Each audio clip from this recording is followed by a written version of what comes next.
Je me tourne vers Corinne Gendron, puis ça va nous permettre de passer au 4e bloc de discussion sur l'énergie et l'environnement, parce que M. Tremblay-Pépin l'a évoqué, la politique économique favorise actuellement, entre autres, l'exploitation du pétrole dans l'Ouest canadien. On a parlé de chouchou pétrolier au Canada en ce moment. La politique économique qu'on a, est-ce qu'elle est socialement responsable? Et est-ce que cette idée de chouchouter le secteur pétrolier, ça a de l'avenir, ça, pour l'économie canadienne? Ça, c'est une vaste question. Bien sûr.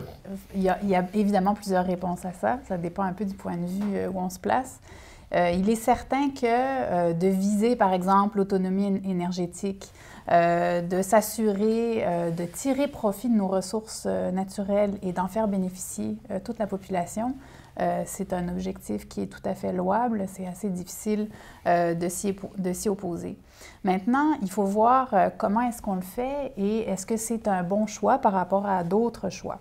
Alors, évidemment, en ce qui concerne le pétrole, on a le problème des changements climatiques et on se dit, bon, on exploite le pétrole, les sables bitumineux en particulier, et c'est une énergie extrêmement polluante. Donc, on mise sur cette énergie parce qu'on l'a et parce qu'elle est très polluante, mais pendant ce temps-là, on ne fait pas de recherche pour essayer de trouver un substitut qui soit moins problématique au niveau des gaz à effet de serre. C'est très délicat de dire on n'exploitera pas le pétrole compte tenu de la structure actuelle de notre économie où le pétrole est un intrant tout à fait important de toute activité, que ce soit les activités industrielles, les activités des ménages, les activités personnelles, les activités individuelles. Donc, il faut faire je veux dire, on peut être idéaliste, mais en même temps, il faut regarder de quoi est-ce qu'on se nourrit actuellement, hein, avec quoi est-ce que le système productif fonctionne. Simon Tremblay-Pépin, est-ce qu'il y aurait une façon plus socialement responsable